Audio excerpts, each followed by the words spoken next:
takut dan sebagainya. Ya, sudah berapa tahun ya? Mungkin 22 tahun ya. 22 tahun sampai sekarang kejadiannya tetap masih membekas. Gimana Bang?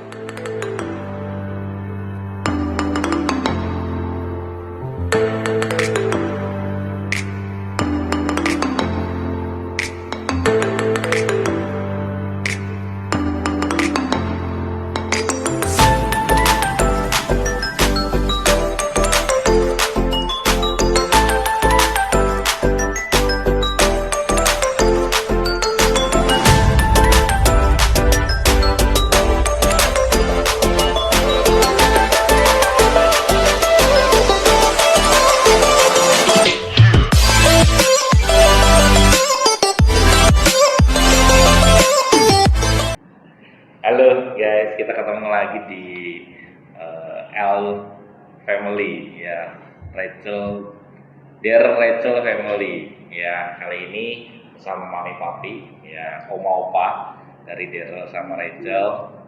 Kita mau ngobrol-ngobrol nih, bicara tentang apa hal-hal ketika kita mungkin seandainya ada mesin waktu, hal-hal apa aja yang coba mungkin bisa diperbaiki di waktu yang lampau gitu loh. Karena kita dulu kecil tinggalnya di Cirebon.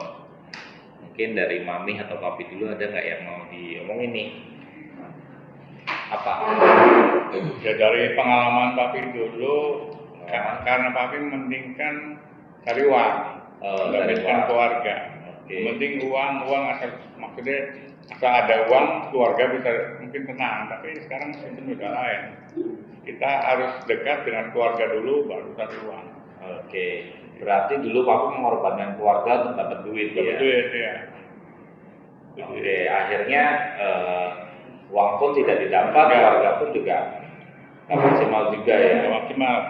Berarti keputusan yang mau coba diperbaiki lebih mementingkan keluarga daripada uang ya. Karena sebenarnya uang itu sampai kapanpun kita pasti butuh gitu loh. Tapi kalau keluarga itu fasenya akan selesai. Waktu kan tidak bisa diulang. Ya kalau kita sudah mulai bergerak, umur dan sebagainya, udah nggak bisa lagi berapa ya, udah nggak bisa lagi diulang gitu loh. Nggak bisa. Fasenya. Ya berarti lebih mementingkan keluarga daripada uang. Mami mungkin ada yang mau seandainya punya mesin waktu nih, apa yang mau diulang, maksudnya diperbaiki lah, apa yang mau diperbaiki mungkin dari Mami. Ya itu maksudnya tuh jualan ya jualan, tapi fokus satu. Jadi jangan nerima titipan, jangan nerima walaupun orang mau pinjam utang nggak bisa. Sistemnya jadi itu aja nota aja sampai kotak nota. Ini bicara lagi toko besi ya? Toko besi. Oke, toko besi maksudnya. Jadi jangan titip-titipan orang. Yang dimaksud titip tuh gimana, Bi? Orang titip gimana? Ya itu, ini beli semen 30, tapi diambil nanti 2 bulan lagi. Oh, dia kasih uang dulu di awal, diambil nanti 2 bulan. Harganya harga yang saat itu. 2-3 bulan lagi kalau harganya naik tetap barang. Nggak mau ya. Berarti ada jerat di sana ya. Ada jerat sana. Oke, keputusan yang salah ketika berbisnis terutama toko besi ya, jangan sampai kita mau dititipi uang orang dengan pembelian barang saat itu, tetapi diambilnya nanti akan datang nanti karena kan inflasinya juga akan bergerak. Harganya udah 2 kalinya. Iya, jadi kan kalau dihitung bunga bank kan nggak masuk gitu loh, rugi karena inflasinya jauh lebih tinggi daripada uang yang kita dapat. Seperti itu. Karena dulu kan nggak ngerti masalah perbankan, nggak ngerti masalah penting. Dulu kan penting ada, jadi cari uang instannya itu dari customer.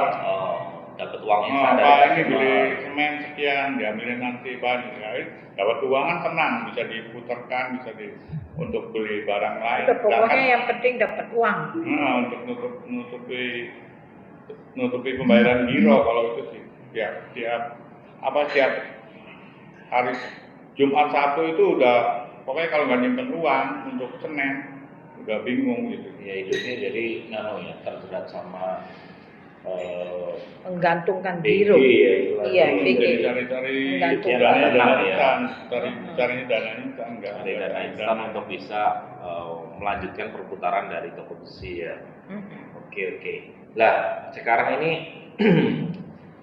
sudah beberapa tahun yang lalu dulu pernah ada kejadian di Cirebon ya tahun 98 bulan Mei. Kira-kira apa sih yang membekas dari kejadian kerusuhan 98 itu dari Pak Mami? Mungkin dari ceritain apa sih yang terjadi waktu itu dan sebagainya, traumatik apa yang mungkin terbawa sampai sekarang kejadian Mei 98 itu. Ya takutnya itu ya. Takutnya masih kebawa sampai sekarang ya. Jadi kalau dengar orang teriak itu, ayo Indomie gratis, wah ada ini apa, ayo. Traumatiknya masih ada ya. Langsung. Tapi waktu kejadian itu toko masih buka, nggak ada rasa takut. Toko masih buka ya? Masih buka. Ya masih Bener. buka. Begitu Kejadian mami di mana? datang ya. Hah? Begitu mami datang. Ya untuk baru nggak ada rasa takutnya. Dengar di apa? Di Cirebon ada kejadian, di sini ada kejadian dengan, tapi Gebang seolah aman, nggak ada masalah. Itu tetap masih buka, masih ada ngelayan orang, masih itu. Nah, Kan dulu nggak ada HP. Jadi gini guys, kita ini saksi hidup dari kerusuhan 98. Kita waktu di Cirebon di Gebang itu kabupaten dari Cirebon ya, kabupaten mungkin kurang lebih 30-40 menit dari Cirebon. Di mana di situ tepatnya bulan Mei 98 Mei 98 terjadi sebuah kerusuhan yang massal di seluruh Indonesia dan kami salah satu keluarga yang ikut juga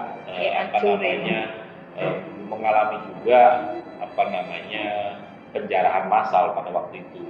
Pada waktu itu memang kita bukan toko kelontong, toko besi, cuma memang sasaran massa itu semua etnis ya, bicaranya dihabisi sama mereka seperti itu. Jadi ya itu yang sekilas dari kejadian 98 yang mungkin masih membawa traumatik, maksud saya juga masih traumatik kejadian 98 itu membawa bekas takut dan sebagainya ya.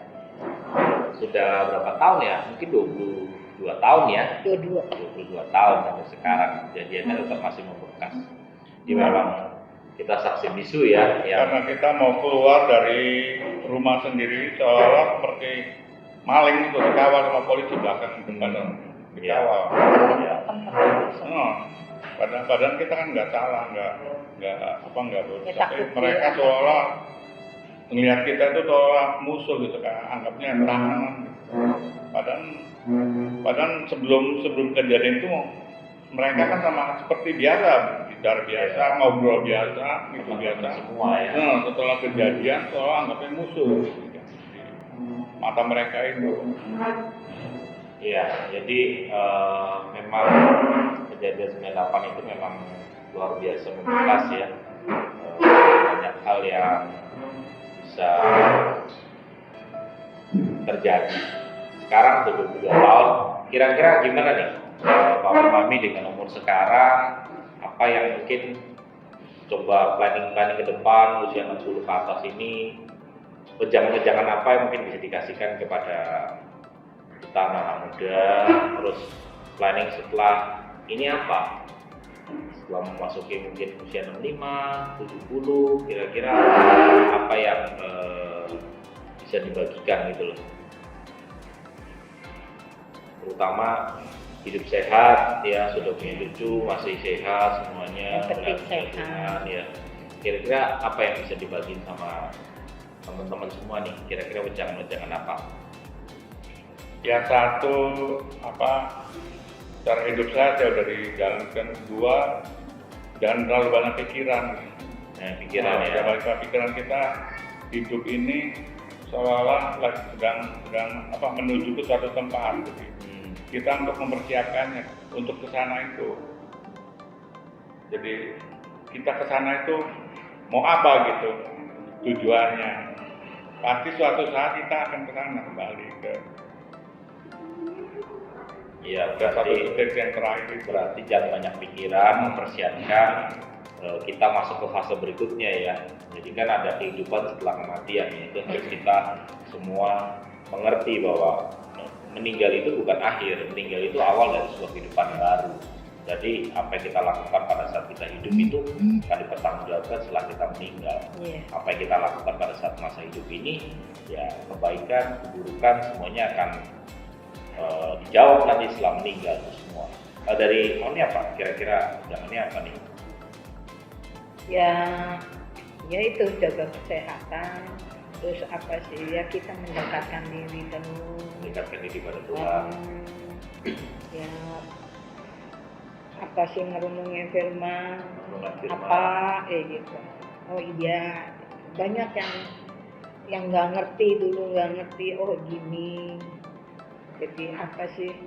Oh jadi maunya gini. Kalau perjanjian dulu Taurat, gigi ganti gigi, tapi begitu ke perjanjian baru kasih jauh itu. Ya. Pelajaran itu jauh. Jadi oh gini toh kayak gitu. Dulu kan nyawa ganti nyawa gitu. Tapi sekarang justru kita kehilangan nyawa malah itu gitu. Ya. Tapi oh jadi Ada dibukakan Tuhan, gitu Paulus tuh. ya. Dibukakan gitu tuh. Begitu baca firman terus cara oh kayak gini direnungkan. Jadi apa sih kalau lihat TV kan beritanya nakutin. Ya udahlah baca firman terus direnungin gimana ya kayak gini kayak gitu aja. Oke, berarti kalau bisa disimpulkan hidup sehat, jangan banyak pikiran, mendekat kepada Yang Maha Kuasa. Ya, jadi itu salah satu kiat-kiat untuk kita bisa berumur panjang ya. Terus bersyukur bahwa hidup ini selalu ada hal-hal yang baik yang perlu disyukuri ya. Kalau kita mau fokus yang positif ya pasti hasilnya positif. Buahnya positif. Tapi kalau kita fokus negatif ya akan jadi hasil negatif. Iya. Ya, oke. Ada lagi kata terakhir? Itu seperti pengalaman yang dulu waktu masih muda itu kan pemikirannya kan apa? Kumpulin Kalau uang. berbagi sama kalau ada, jadi nggak terlalu memikirkan diri sendiri. Ya, berbagi. Jadi pengalaman dulu sama sekarang jadi apa, merasakan dulu waktu kita begini jadi sekarang bukan saya yang nikmatin, tapi anak cucu saya yang nikmatin. Itu seolah-olah Apa yang ditabur pada saat Ya, itu betul. tentu akan dituai. Bisa dituai bagi yang menabur, bisa juga dituai oleh anak cucunya. Ya. Amin. Amin. Jadi itu dulu guys, malam ini kita masuk sesi ngobrol-ngobrol, bincang-bincang malam ini ya dengan Papi Mami. Jadi semoga itu bermanfaat buat kalian semua. Ambil yang positifnya, negatifnya buang. semangat. Itu aja. Bye bye. Jangan lupa subscribe ya. Bunyikan loncengnya. Ding ding ding ding ding. Like dan share. Itu aja.